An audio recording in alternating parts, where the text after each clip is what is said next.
Então veja só, todas essas bênçãos nós alcançamos porque fomos justificados, declarados justos, porque cremos em Deus. Só isso. Tudo Ele fez, tudo que era preciso fazer para que nós fôssemos salvos, justificados diante de Deus, tudo Ele fez, morrendo por nós na cruz do Calvário, ressuscitando. Então agora nós só temos o quê? Que acreditar nisso. Pronto. É maravilhoso. Então nós vamos estudar nessa lição exatamente isso. Quais essas bênçãos? O que mudou? O que melhorou? Então nós vamos estudar nessa lição a nova vida em Cristo agora. Então nós temos aí na parte 1 a bênção da graça justificadora. Romanos 5, de 1 a 5. E nós temos aí os tópicos. 1, a bênção da paz com Deus. Tópico 2, a bênção de esperar em Deus. Tópico 3, a bênção de sofrer por Jesus. Na parte 2 nós temos aí as bênçãos do amor trinitário. Romanos 5, de 5 a 11. Então nós temos aí 1, o amor que o Pai outorga. Tópico 2, o amor que o Espírito distribui. Tópico 3, o amor que o Filho realiza. Na parte 3 nós temos as bênçãos da nova criação. Romanos 5, de 12 a 21. No tópico 1, o homem em Adão. No tópico 2, o homem em Cristo. Então vamos ver a introdução. A introdução diz: nos 4 primeiros capítulos da Epístola aos Romanos, Paulo já havia escrito a respeito das origens e das bases da nossa justificação. Faltava agora falar dos resultados dessa justificação. Que benefícios ela nos trouxe? Quais seriam as bênçãos a ela associadas? Paz, alegria e esperança são algumas dessas bênçãos associadas à justificação. Todavia, Paulo vai além. Ele mostra que tudo isso só foi possível porque Deus nos fez participantes de uma bênção maior, sermos parte da nova criação. Esse fato será mostrado através do contraste feito entre Adão, símbolo da velha criação, e Cristo, o segundo Adão, cabeça de uma nova criação. Então nós estudamos aí nas 4 primeiras lições aí sobre as bases da justificação. Então nós já vimos que ao aceitarmos a Jesus como Senhor e Salvador, somos declarados justos. Então foi feito um julgamento, nós fomos condenados, mas o nosso advogado Jesus Cristo pegou os nossos pecados sobre ele, nossa condenação sobre ele, e morreu então na cruz em nosso lugar. Então Deus olha para nós via Jesus Cristo. Nós somos declarados justos, perdoados de tudo quanto é pecado, tudo quanto é coisa errada. Fomos perdoados, lavados, purificados no sangue de Jesus. Agora, vivendo uma nova vida, nós precisamos saber quais os resultados disso, o que mudou na nossa vida a partir daí. E é o que nós vamos ver nesta lição de hoje. Quais os benefícios, quais as bênçãos desta justificação que recebemos. Então na parte 1 nós temos aí a bênção da graça justificadora. Romanos 5, de 1 a 5.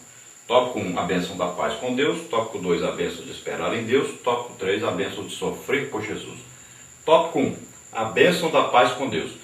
No capítulo 5 de Romanos, Paulo mostra os benefícios da justificação pela fé logo no primeiro versículo. Sendo, pois, justificados pela fé, temos paz com Deus por nosso Senhor Jesus Cristo. O uso que Paulo faz da palavra paz aqui é diferente daquele uso no mundo antigo. No geral, o termo significa ausência de guerra. Porém, Paulo se refere ao vocábulo paz conforme ele aparece no Antigo Testamento e cujo significado era a salvação dos piedosos, prosperidade e bem-estar. Então veja só, esta paz não é a paz do mundo. A paz do mundo é a ausência de guerra. Às vezes nós falamos que estamos em paz, mas estamos vivendo uma guerra. Dentro da família, às vezes com outras pessoas, né? E nós dizemos que estamos em paz. Às vezes estamos dizendo que estamos vivendo em paz e à nossa volta está tendo um assalto, está tendo aí violência de todo jeito, gente se matando por toda parte. Então, Nós vivemos numa falsa paz, na verdade. O mundo, o mundo está em paz, numa falsa paz, na verdade. Tantas guerras que estão acontecendo aí para o mundo inteiro. Então essa é uma falsa paz. Agora a paz aqui é uma paz conosco e Deus. Não é entre os homens, é uma paz entre nós e Deus. Então você aceitou Jesus como Senhor e Salvador, foi justificado. Então antes você era o quê? Filho da ira. Vivia no reino espiritual que é contrário ao reino espiritual de Deus. Você vivia no reino espiritual que é comandado, inspirado por Satanás, inimigo de Deus, é o adversário nosso. Então nós pertencíamos a outro reino, vivíamos em guerra contra Deus. Veja só, estávamos afastados de Deus devido ao pecado. Então quando nós aceitamos a Jesus como Senhor e Salvador, somos justificados e agora pertencemos a outro reino, não é mais o reino de Satanás. Agora pertencemos ao reino de Deus. Estávamos em Adão, agora estamos em Cristo. Nascemos de novo. Olha só, é uma nova realidade. Então nós temos que viver de acordo com essa nova realidade. Nós estamos no mundo, mas não somos do mundo.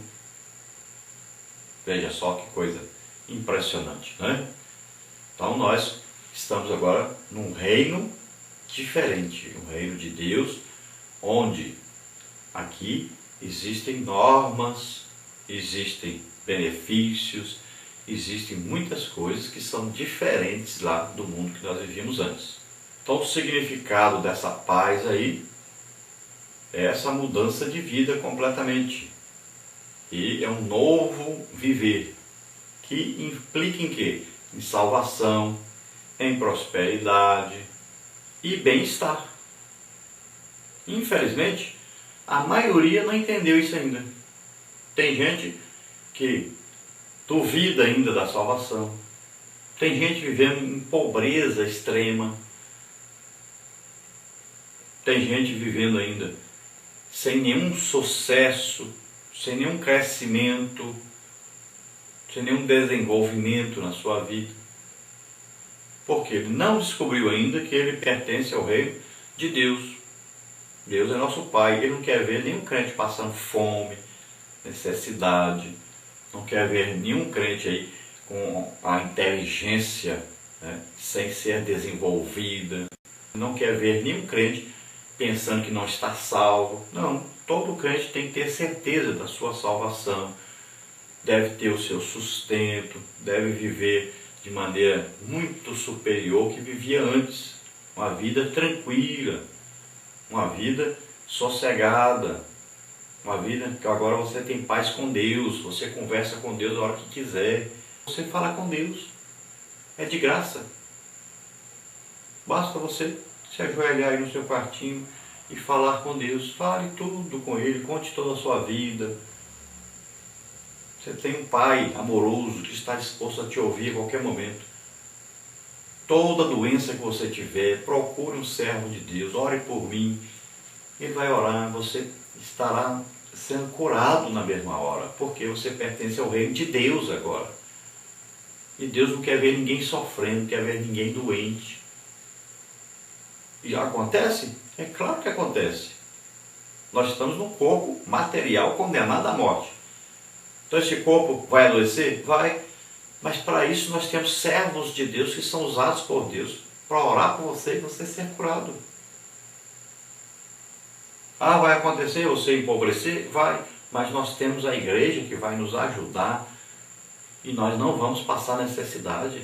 É por isso que existe igreja, por isso que existe evangelho, existe o povo de Deus na terra.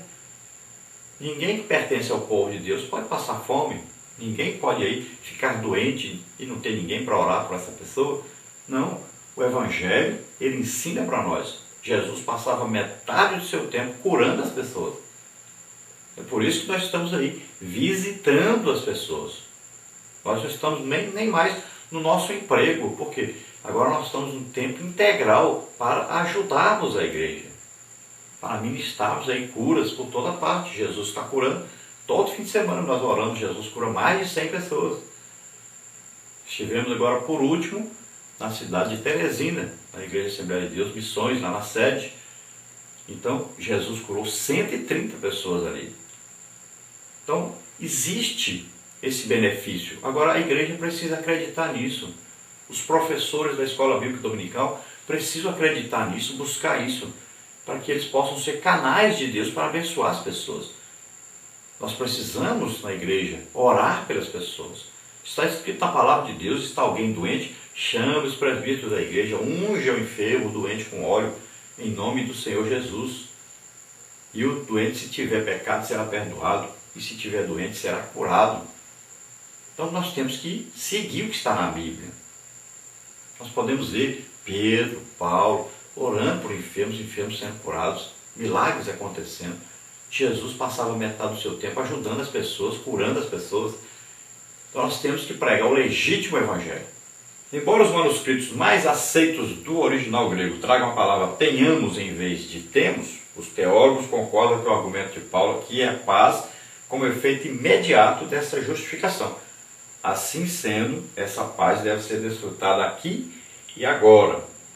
Robertson, erudito em grego bíblico, traduz essa expressão como gozemos de paz com Deus.